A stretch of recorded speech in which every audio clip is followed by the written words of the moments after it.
Welcome to the Making Sense podcast. This is Sam Harris. Just a note to say that if you're hearing this, you are not currently on our subscriber feed and will only be hearing the first part of this conversation. In order to access full episodes of the Making Sense podcast, you'll need to subscribe at samharris.org. There you'll find our private RSS feed to add to your favorite podcatcher, along with other subscriber-only content. We don't run ads on the podcast, and therefore it's made possible entirely through the support of our subscribers. So if you enjoy what we're doing here, please consider becoming one.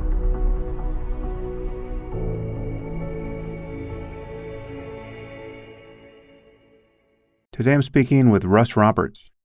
Russ is the president of Shalem College in Jerusalem and a research fellow at the Hoover Institution at Stanford. He also hosts the award-winning weekly podcast EconTalk, which I highly recommend.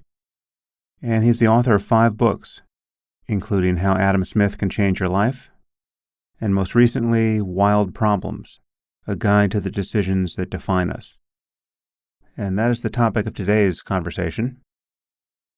We discuss the shortcomings of economics as a science, the power of books, the difference between wild and tame problems, Darwin's embarrassing attempt to rationally decide whether to get married, the utility of techniques like decision analysis, incommensurate goods, free riding, counterfactuals, how the decisions we make change us, how bad we are at predicting future experience, changing moral norms, effective altruism, free speech, whether we are in fact making moral progress, social media, truth versus comfort, problems with consequentialism, free will, meditation, and other topics. Anyway, I really enjoyed this one. I hope you do as well. And now I bring you Russ Roberts.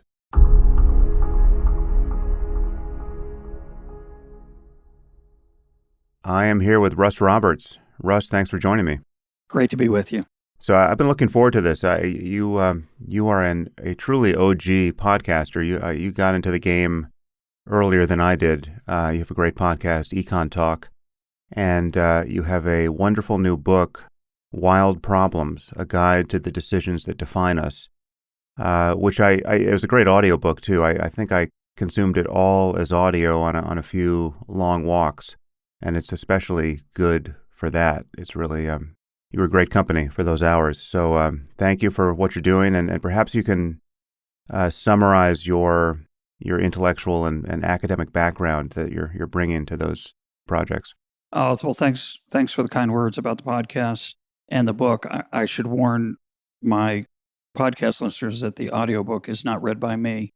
Yeah. Which they have complained about, but in a friendly way. I was disappointed, but it's still good. So it's thank you.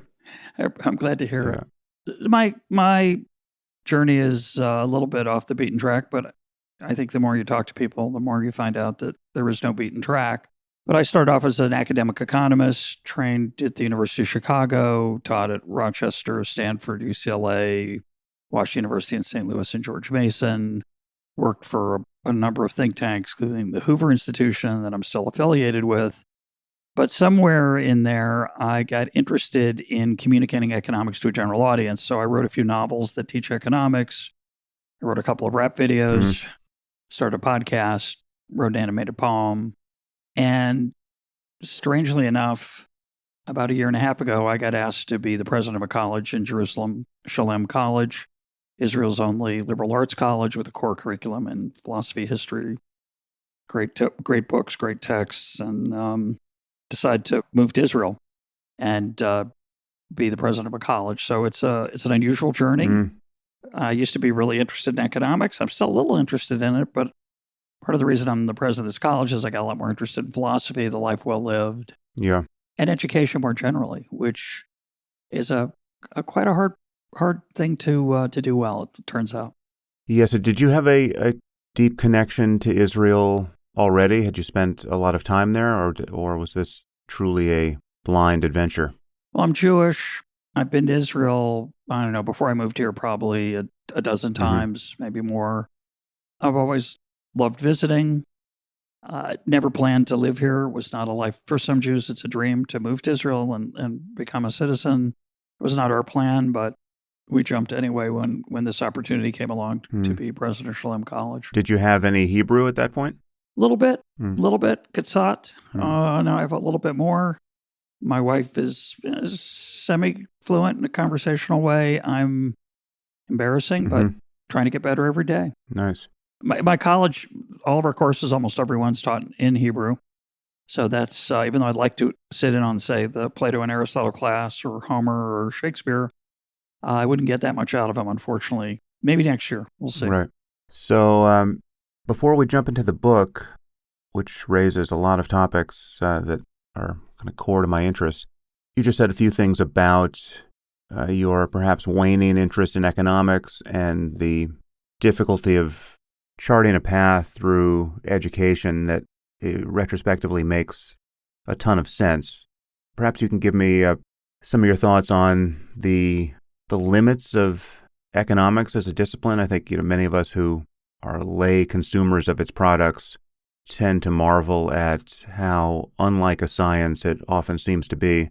And Sam, don't tell anybody. So give me the kitchen confidential version of economics, but perhaps also you can say something about how you view the enterprise of education at this point and its challenges. So economics is very mathematical as it's taught at the graduate level, and it's taught as if it were a science. It's the science of human behavior in graduate economics and in undergraduate economics. I think that's the wrong word. It certainly is a formal way of thinking about human behavior, and the essence of that formal way of thinking is maximization. We're trying to get the most out of our money or our time. I think one of the misconceptions people have about economics is they assume it's only about the stock market or GDP or unemployment or interest rates. It is about many other things. It is about how we spend our time. It is about the power of leisure. And it's about the fact that if I choose one thing, I can't choose something else. So in many ways, economics is the study of choice under constraints. I don't have an infinite amount of money. I don't have an infinite amount of time. And in particular, economists are interested in both individual choices and then how choices aggregate in what are called markets. It's a funny word because we think of a market as like a farmer's market or a stock market. But when economists talk about markets, they mean the complex dance between buyers and sellers in, say, housing or restaurants, and the prices that emerge from that process. And understanding those things and thinking about them thoughtfully is a tremendous craft, and it's very valuable and it's very useful. But economists are kind of imperialists. One of my professors, George Stigler, said, there's only one social science and we are its practitioners. Not the most humble view. I'm a big fan of George, but he was a very funny man, rare in our profession. But what he meant by that was, the other social sciences don't really have any models. They're just they have some theories, but they're not rigorous.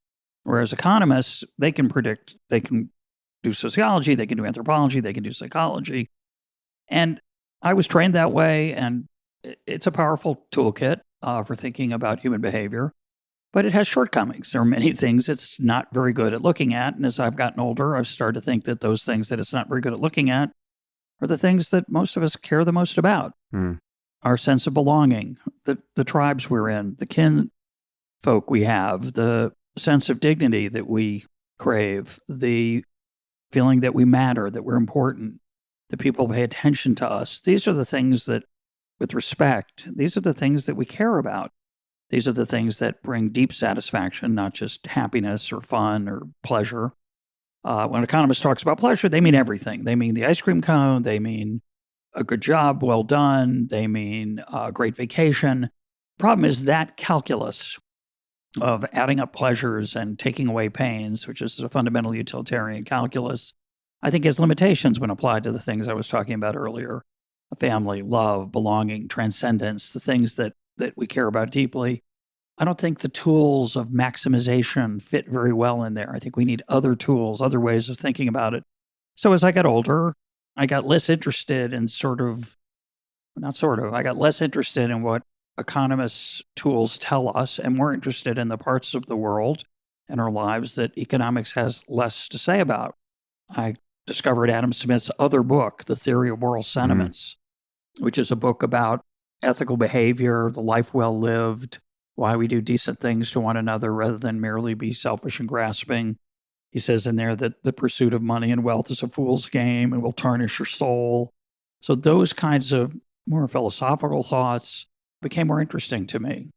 The other thing that I think is related, which I think you're hinting at when you asked about education, is that most education as it's practiced in the United States and around the world is the passing on of information and knowledge. And we live in a world where we have tremendous access to information and knowledge via Wikipedia, via YouTube, via podcasts. And what I think education should be about is the kindling of the fire that is the human mind. That's Plutarch's line, although he didn't say it in English. The mind is not a vessel to be filled, but a fire to be kindled. I think most education around the world, high school, college, and even sometimes in graduate school, there's a lot of filling of vessels and not much kindling of the fire. And I've gotten interested in the question of how do you allow someone to explore a great text? You can read a great book on your own, and you read it in the company of other people, and with a great teacher to guide you, you're changed, you're transformed when it's done correctly. And that process, which is sadly missing in most undergraduate education, I think, around the world, is magic.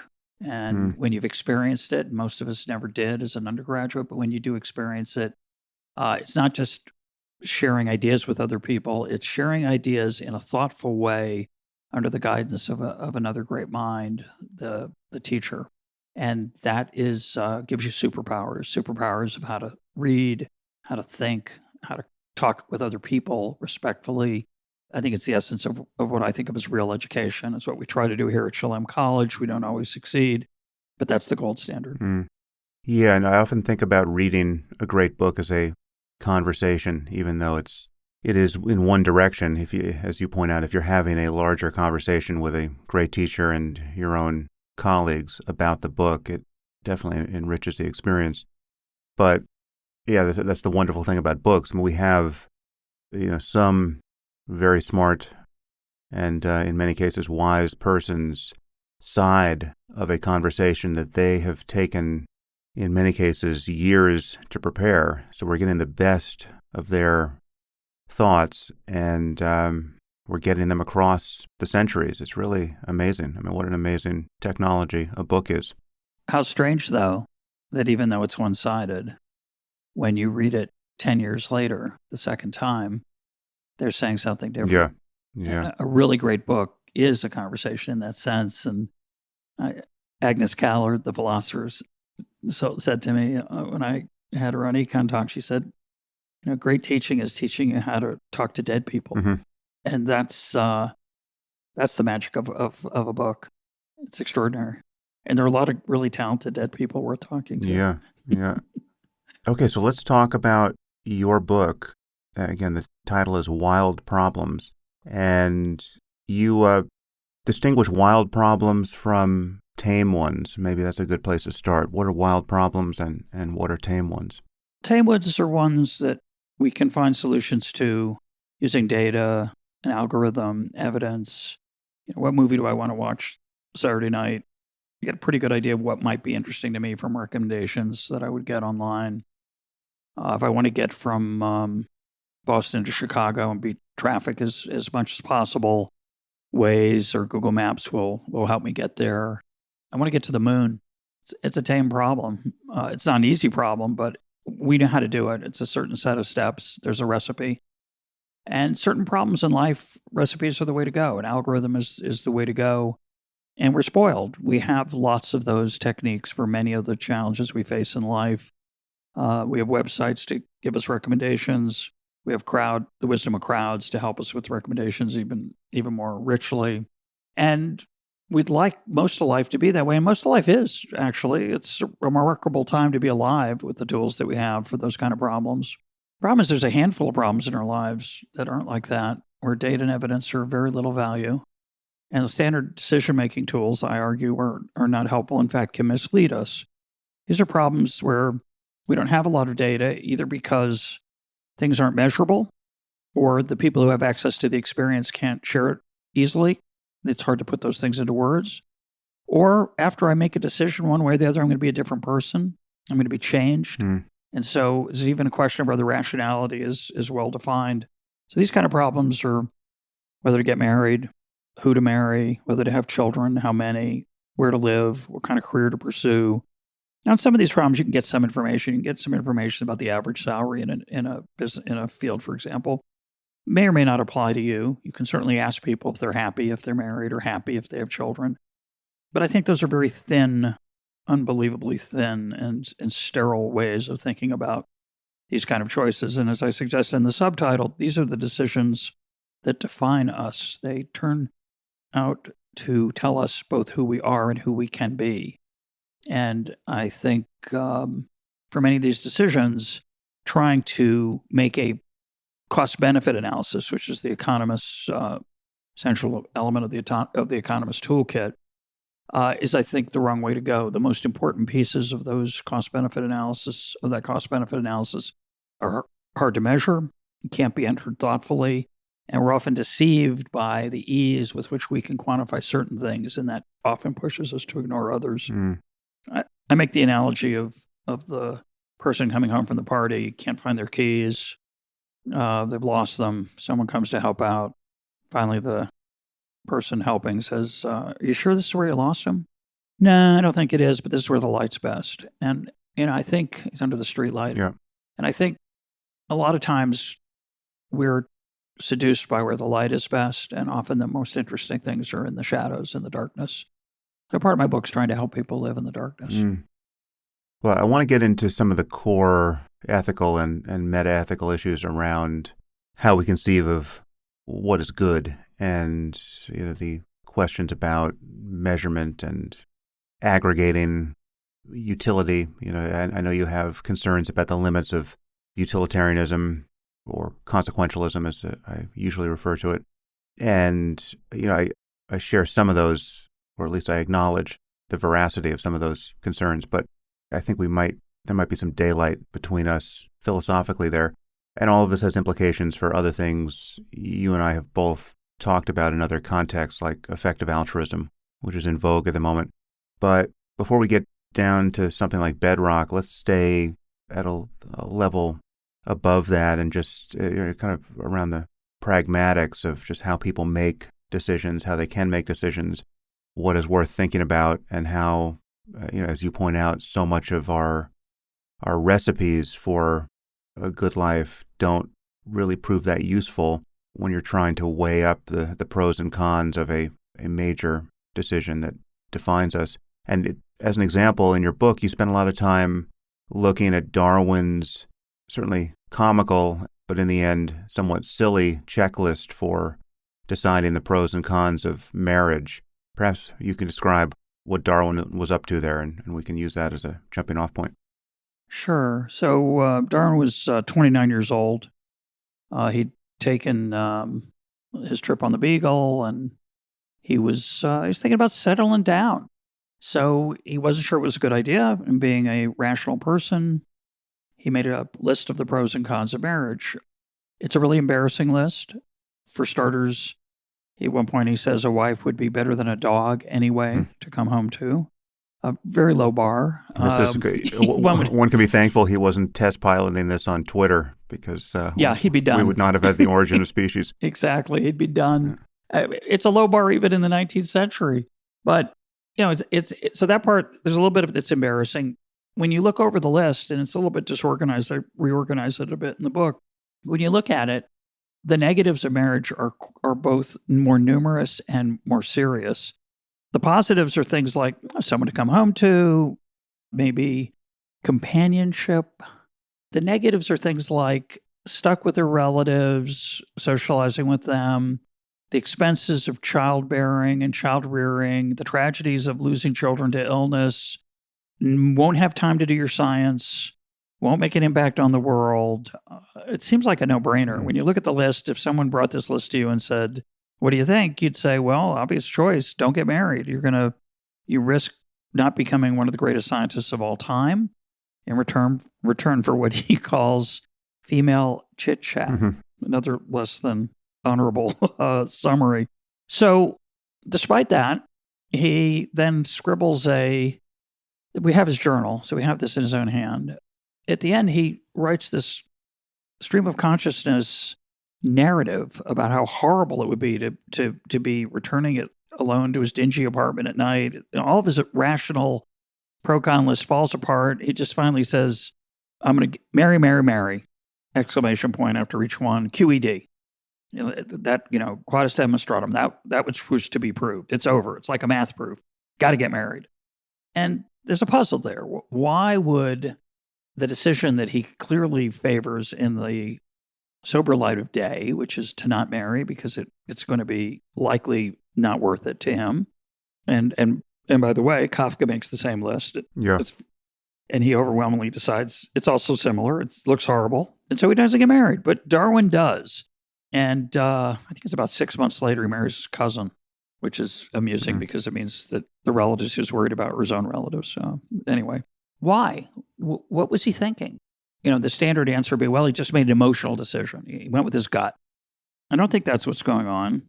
When you look at his list, and if it would be true of anybody making such a list, and I actually opened the book with a conversation with a friend who was trying to decide whether to have a child, and he and his wife made a list of the pros and cons, and he told me after they made the list, they couldn't decide. There were so many pros and so many cons that were so seemingly evenly weighted. And certainly Darwin and my friend, I would suggest, don't know much about marriage or child raising.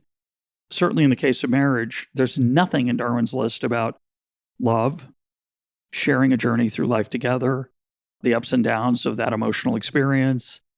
He didn't have any access to it. How could he know about those things? Now, he could read novels. I don't know if he's a big reader of novels, but his married friends, if he had any, which he probably did, he could see them socializing.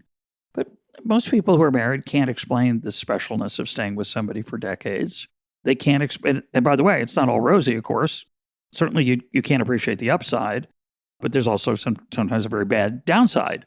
All of that is veiled from most of us before we make a decision about whether to get married or not, or whether to have children, or whether to move to Israel, or whether to become a chemist rather than a lawyer or a poet. And so how do you think about that? I mean, how do you, when you confront that, and I think what Darwin confronted was, I have always seen myself as a married person, as a father. And so he took a leap. He married. He had many children. Tragically, some of them died. But he had a very good marriage most of the time. Towards the end, he had some issues with religion and his wife. His wife was very religious. But for most of their life, they had a blessed marriage, a wonderful marriage. And ironically, one of his favorite things, she did, I don't know if I mentioned this, he was worried they might have to leave London. What if she doesn't like London? She didn't like London. They had to move to the countryside. Turned out he liked it. He liked coming home for spending time with her at night. She would read to him. So many of the things that make marriage and a shared life with another person special, he didn't know about, but something in him knew that it was worth making a leap over, even though it didn't appear to be a good choice. And I give many examples in the book of people from the world of science, math, very analytical areas, where these kind of decisions, they make what appears to be an irrational decision. And I would suggest it's not irrational, and neither are they making a decision with their gut. What they're doing is they're recognizing, as I think we all can and should and sometimes do, that these decisions are about more than just how happy will I be day to day with another person or with a child or living in a different place or in a different kind of career. Those are not the only things we care about. Those day-to-day concerns, which I call narrow utilitarianism, they're not irrelevant. They matter. They're what economists tend to focus on. They are only, though, part of the story. The rest of the story is the overarching narrative of our identity, our sense of self, of who we are, and the virtues of those identities, and who we could become, not just who we are now. In the economist model, you have a set of preferences, and you try to get the most out of them. The idea that you might want to change your preferences, that they might be unattractive or immoral, is hardly ever considered. But in real life, we should consider those things. We should consider who we want to be, who we want to become, and those choices we're talking about set us on those paths. And so it's about more than just the day-to-day pleasure or pain. I argue in the book I don't know if you're married, Sam. I don't know if you have children. Yeah, both. I'm married. I have 4 children. It is very possible that the number of days as a parent that are positive are smaller than the number of days as a parent that are negative. There are a lot of bad days. Things go wrong with your kids. They have challenges. They have trauma. You can't help them. They are not just like you. They give you heartache, but they also give you joy. And they are amazing. And they give you a taste of what it's like for your own parents. They connect you to your own parents in ways that are unimaginable. They create a future for you couldn't have otherwise. It's not for everyone. It might not even be a good idea for everyone. It's certainly not. But it's not just about the number of good days versus the number of bad days. There's so much more at stake there. And I think people realize that. Okay, well, as much as I wanted to hover above it, I'm feeling the gravity of the issues you have with consequentialism pulling us inward. So there was a lot in there. Before we truly slip over the event horizon, maybe I just want to ask you about a tool. I think this is properly in the Economics Toolkit. I learned it in the Engineering Economic Systems department when I was an undergraduate at Stanford. Actually, you say you taught at Stanford. What years were you there? I was there 85 to 87. Okay. And then a lot of summers visiting. Interesting. That's exactly when I was there. That's when I was a freshman in 85. Taking economics? So I took it. So did you know Ron Howard? It's funny you mention Ron Howard. I had a story for my book that I didn't get into the book, but he has some very, very. I heard a story about him from one of his students that I almost put in the book. I could share it if you want. Yeah, I'd love to hear it. Cut it if you want. Yeah. So part of my book is about certainty and our desire for certainty, and that's the power of an algorithm, an equation, an app. It tells us what to do, and then I'll make the best decision. We have such a craving for that. Uncertainty makes us uneasy. And somebody told me a story about Ron Howard that I thought was really extraordinary, which was, I heard the story from the student. I contacted Professor Howard, and he gave me his version. And what I'm going to give you now might be one or the other or a mix, but the point is the same in both of them, which is that on his exams, with each question that you answered, you had to assign a probability that you were right. And the higher the probability that you assigned to a question that you got right, the more points you got. And the higher the probability that you assigned to a question you got wrong, you'd lose points. And he told people, he said, don't put 100% certainty next to any answer. Because if you put 100%, that you're 100% certain and it's wrong, you will get a score of negative infinity. And negative infinity cannot be outweighed by your score on the final. If your midterm's a negative infinity, you fail the class. So that was the story. So he gives the exam, and some people, I don't know how many, put 100% on a question that they got wrong. And their lives were, who knows what happened to them. I don't know how much he actually enforced it. He did tell me that at some places where he taught, they didn't allow it. They found it cruel to give students, confront them with this decision. It hardly seems cruel to me. And what's powerful about it, of course, is that this student who told me the story had the class 20, 30, 40 years ago. And it says, I've never forgotten that because it taught me that you should never be 100% certain about anything. And that is, I believe, a very, very deep lesson in life and very, very useful to be aware that some uncertainty cannot be resolved. Certainly, shouldn't be 100% sure of anything. And so that's my Ron Howard story. But I never knew him when I was at Stanford. Oh yeah, it was too bad. He's really, I have lost touch with him mostly, although I did interview him for my book, Lying, maybe, 6 or 7 years ago. But he had a great effect on me ethically more than anything else, because he taught this course that he called the Ethical Analyst.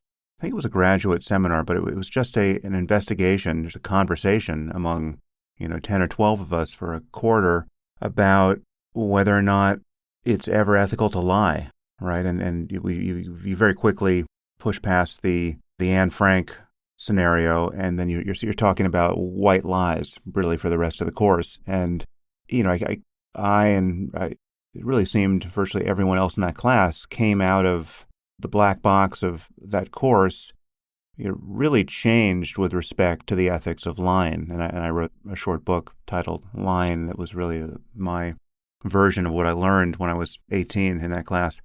But he also taught and really pioneered this area of, I don't know what it's considered now, if it's operations research or I don't know, where you find it on the shelf, but it's called decision analysis.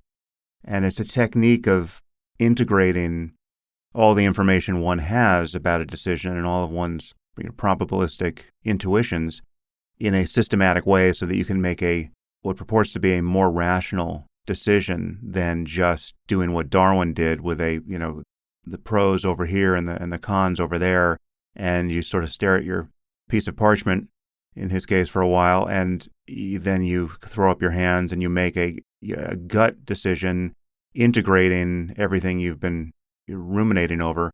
So what Howard purported to be able to do, and the experience of using the tool, I almost never do it, but back in the day when I was studying it and trying to apply it to my life, it did seem better than just the pros and cons. It seemed like it allowed you to systematize your intuitions, and especially he demonstrated this a lot in class, that we're far better at making probabilistic judgments than we think we are. Like if you ask a class of undergraduates, how many McDonald's franchises are there on Earth at the moment? And you get certainly you see something like the wisdom of the crowd if you aggregate those guesses, but most people are pretty good. They're not orders of magnitude off. And it's true for probabilistic judgments about things that are going to happen in the future. And you can get better at doing that. So I guess this is a long way. And I actually don't remember whether Ron did that on any of the tests I took for him, but that's a very Ron thing to have done with infinite negative outcome.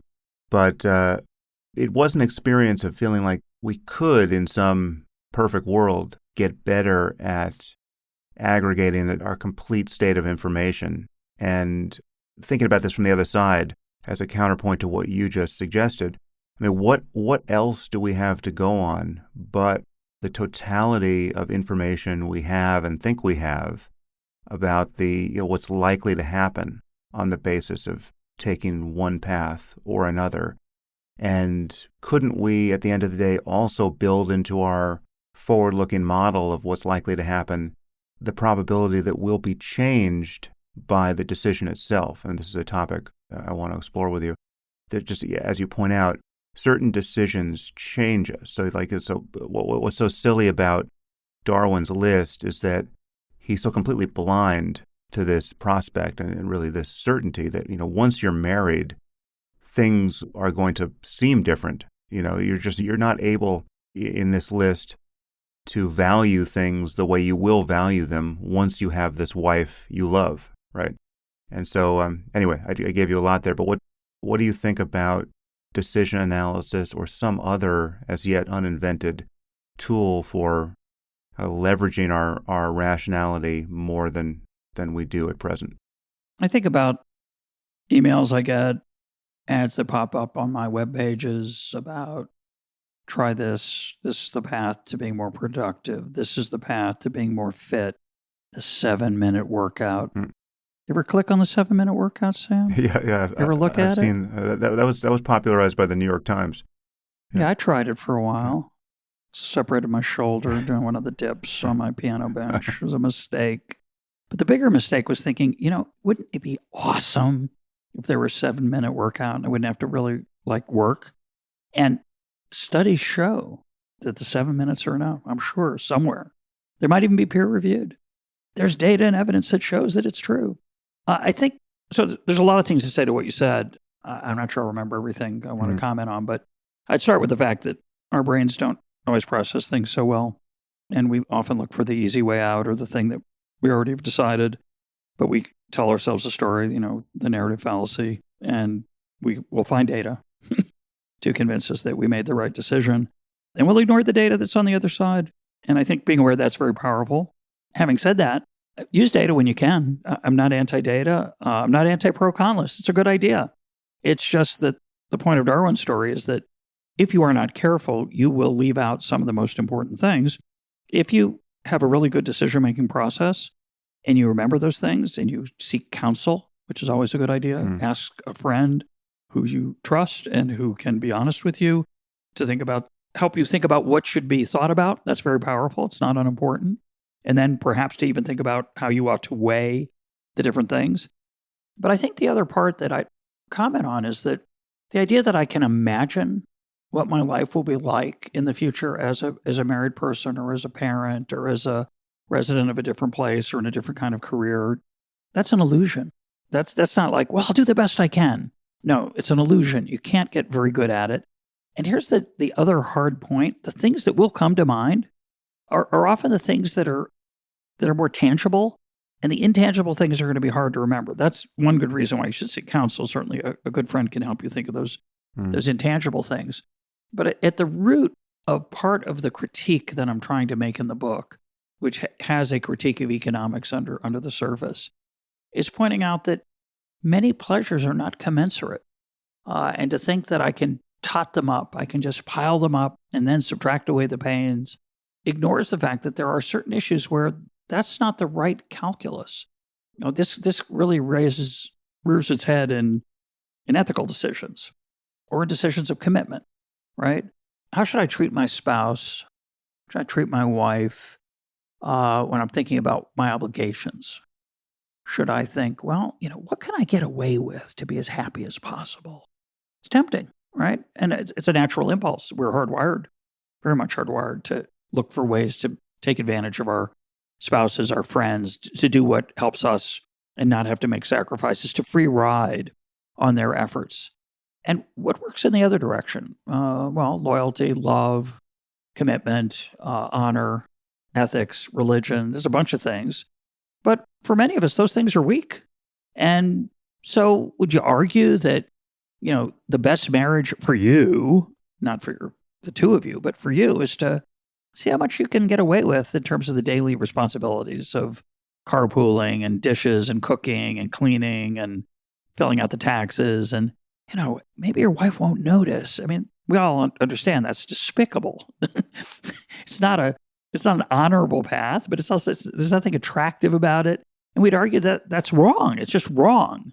But why is it wrong? I mean, it seems like, isn't that what we do through most of our life? We look for advantages. We look for a chance to get ahead.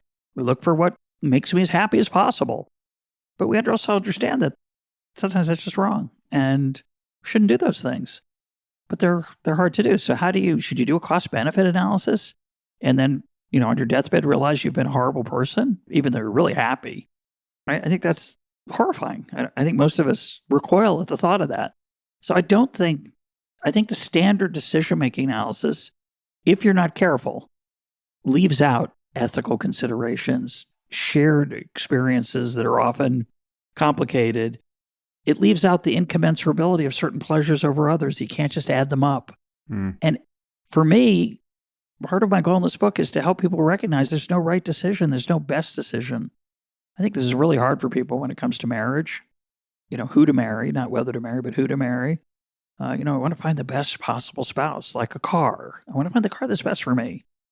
So I get on, fill out a little questionnaire. How many children do you have? Do you like to drive fast? And I found out the best car for me is a two-seater.